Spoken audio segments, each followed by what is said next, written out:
I hope you all had a good week. I don't know about you, but for me and the family, the lockdown is a bit surreal.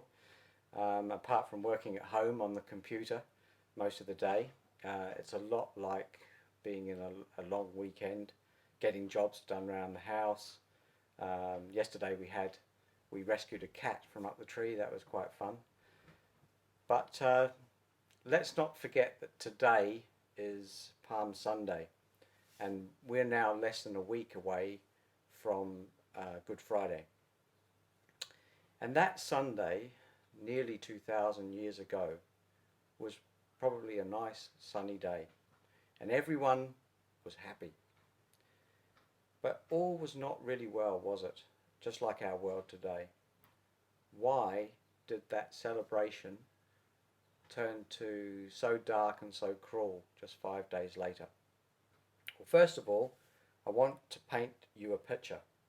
Take a look at this clip from a football match, and I'm sure you'll be wondering where I'm going with this. But if you've ever been to a big match, you'll know that it's very loud and it's vibrant and it's happy as long as things are going well.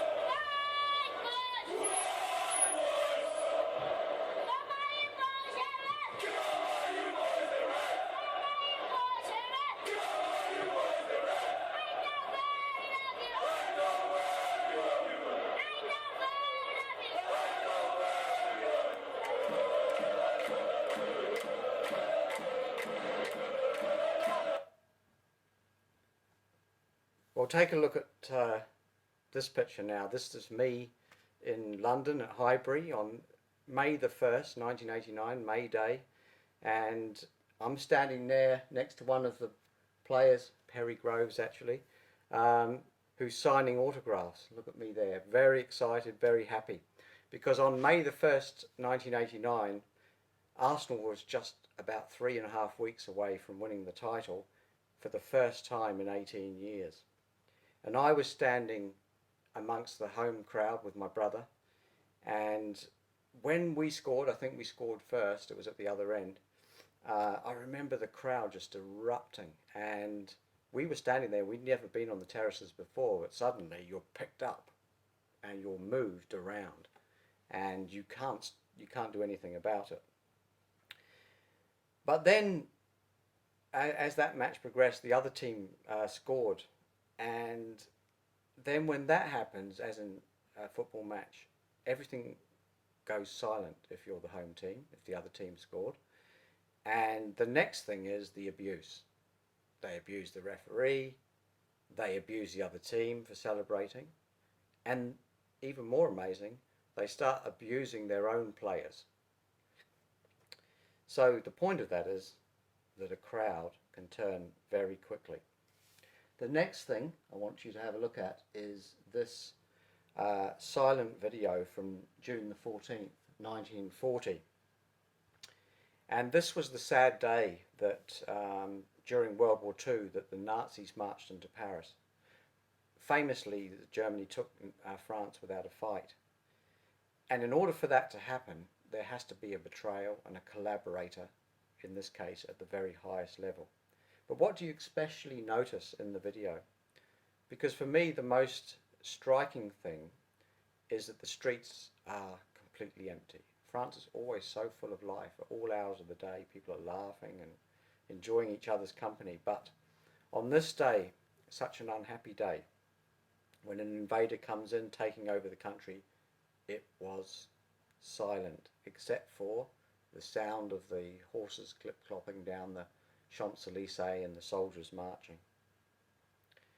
But a military parade like that is to show who's the boss, who's in charge.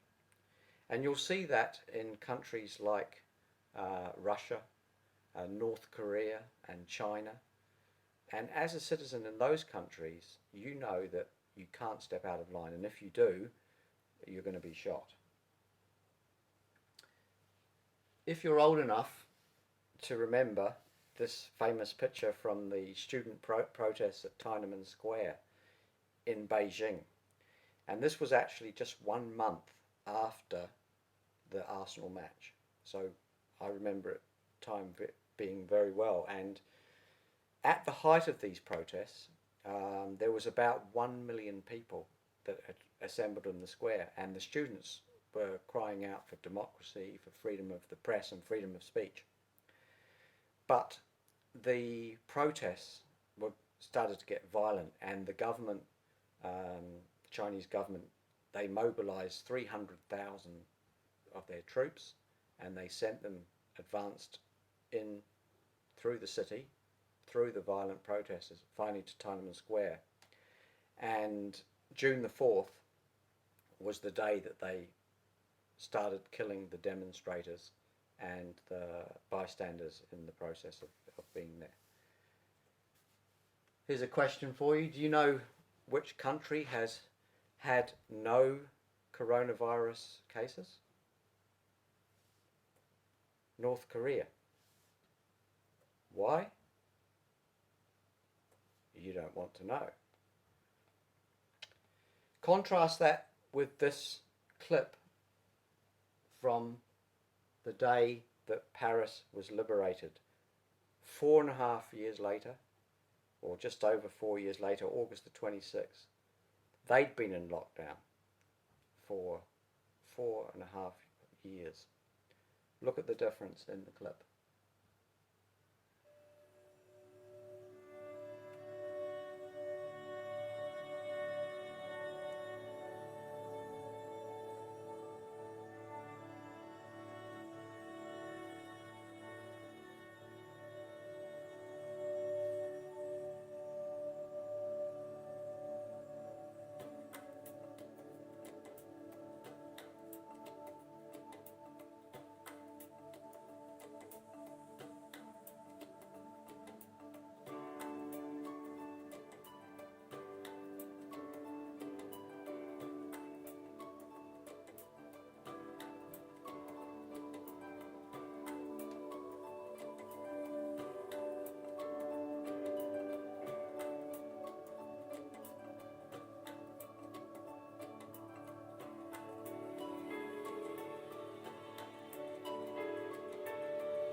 Quite a difference, isn't it? Look at those happy crowds. What a wonderful day that was. That's General Charles de Gaulle. He was the general of the time, and apparently he went under fire into the Notre Dame and helped the Americans to recapture the city of Paris. And just a really beautiful moment there.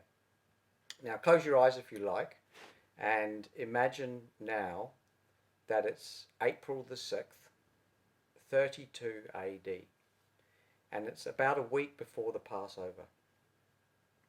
There's large crowds making their way to Jerusalem for the Passover festival, and that lasts for a week.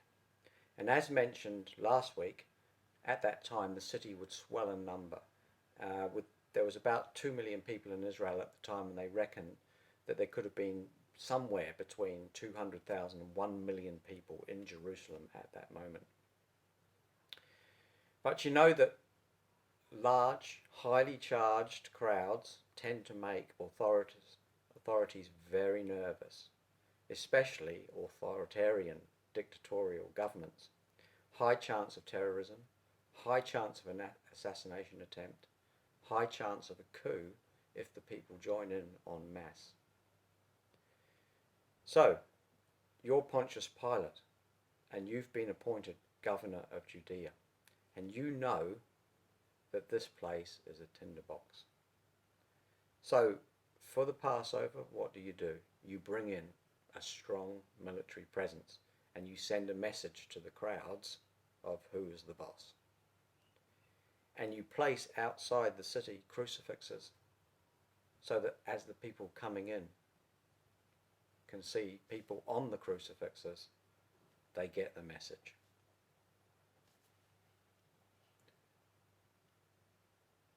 Now I just want to further set the scene. Just prior to Jesus going into Jerusalem, we can read in John 11:55 to 57. The Passover was a Jewish holiday, holy day.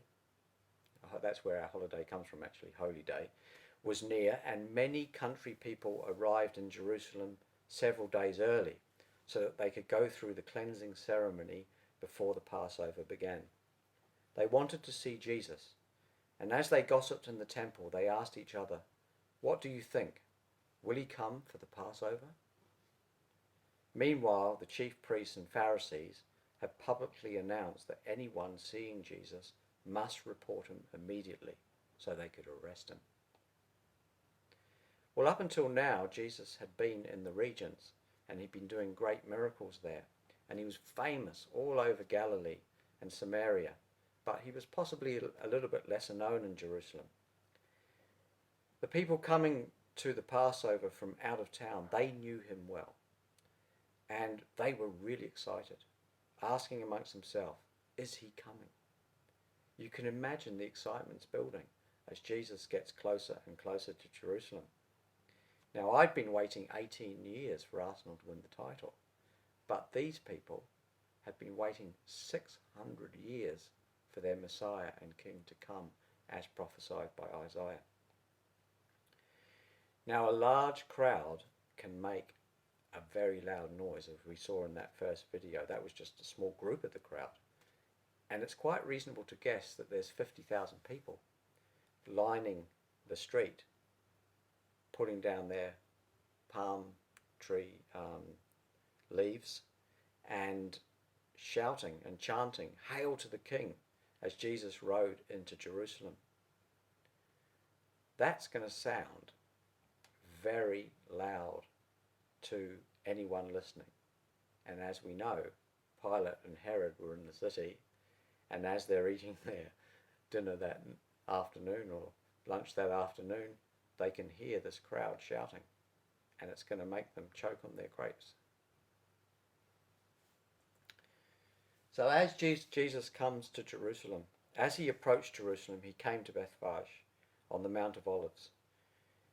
Jesus sent 2 disciples, saying to them, "Go to the village ahead of you, and at once you will find a donkey tied there, with her colt by her. Untie them and bring them to me.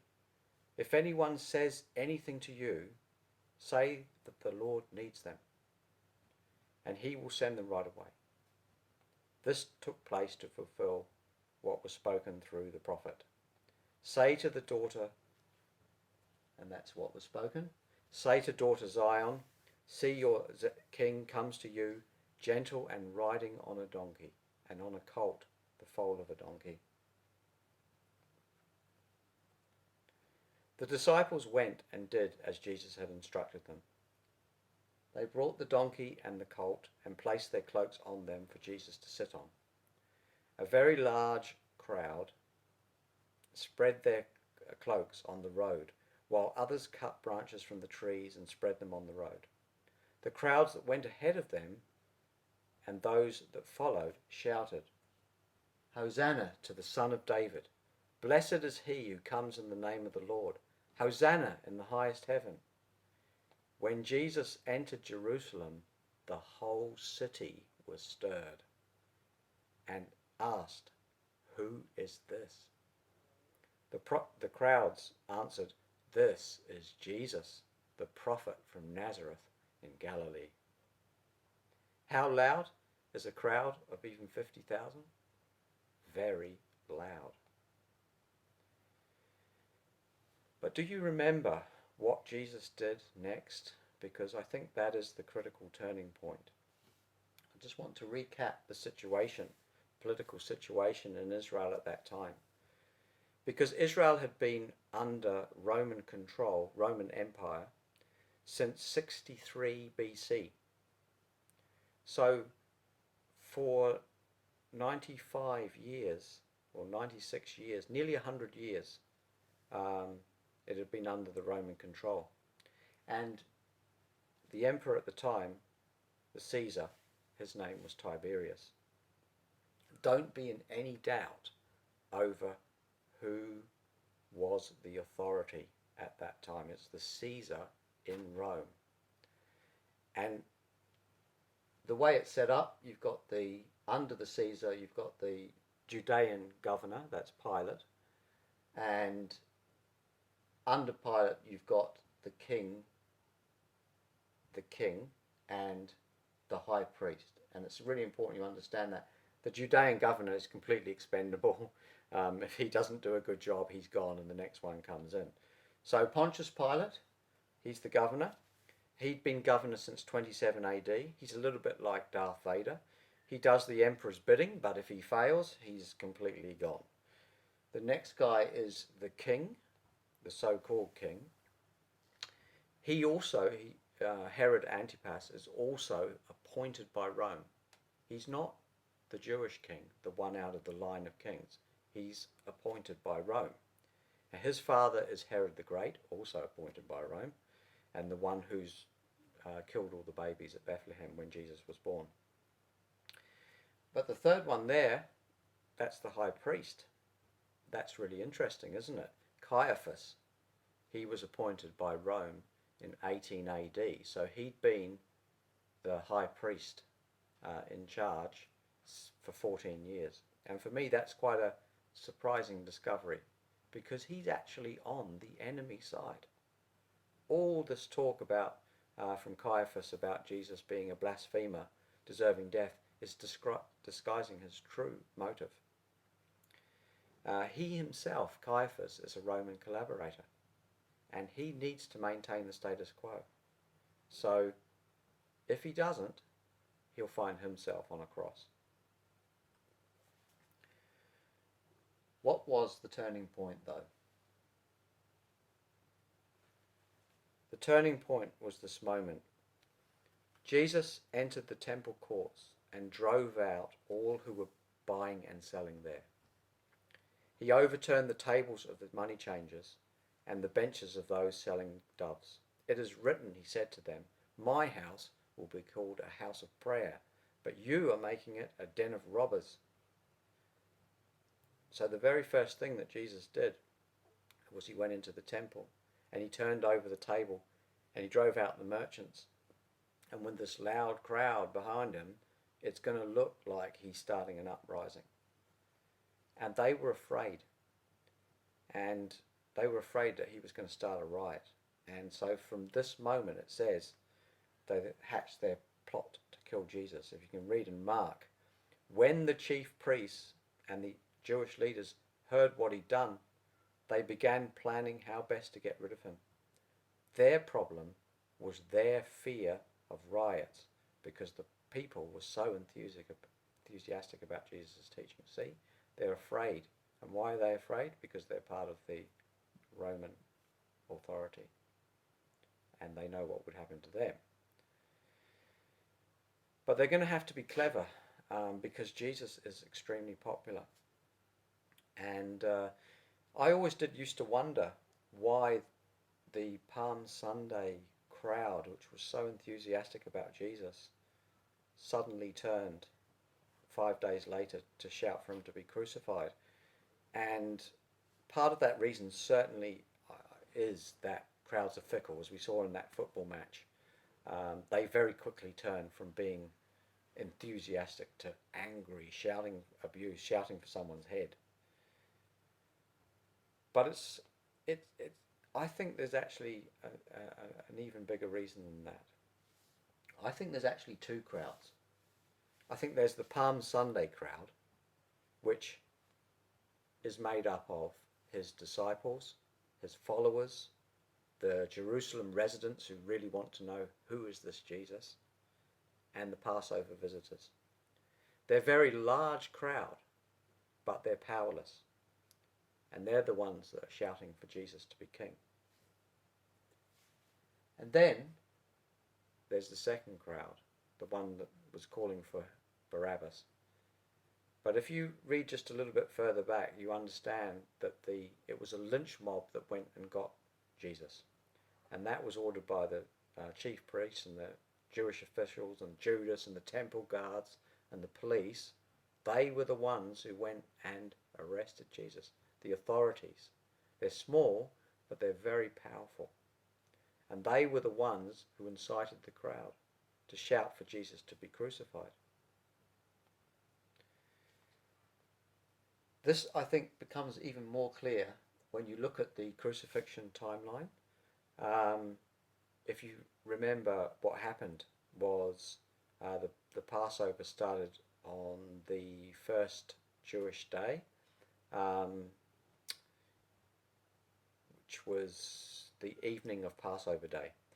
So at 6 p.m, that's roughly when they were gathering for the Last Supper. By 9 p.m, was roughly when they went to the Mount of Olives. Midnight was when the crowd, when this lynch mob came, led by the priests and officials, and they arrested Jesus. Now we're in the middle of the night. It's 3 a.m, and they had the trial with the high priest Caiaphas. At 6 a.m, they took Jesus to Pilate, and they had the trial. Then I think Pilate had him flogged and sent away to Herod. And by 9 a.m, it says in the Gospel of Mark, was the crucifixion. So all of that had happened during the night when the popular, the crowd, the large crowd was asleep, didn't know. The lynch mob had him on the cross by 9 a.m. So then at 12 p.m, the darkness, Jesus died, and then he was buried.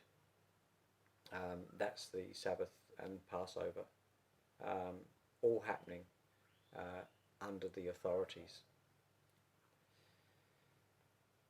So it was too late.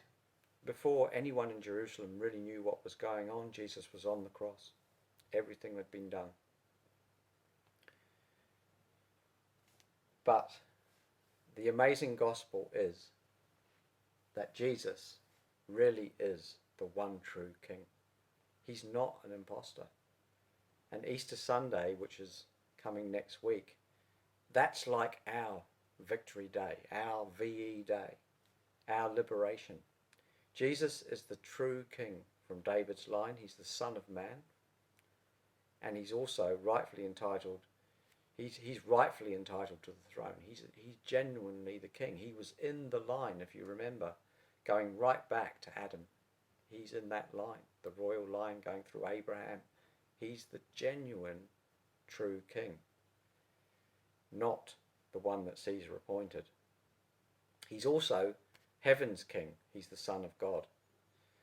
And he comes in peace. The authorities completely misunderstood what was happening when Jesus rode into Jerusalem. They thought he was coming to take over.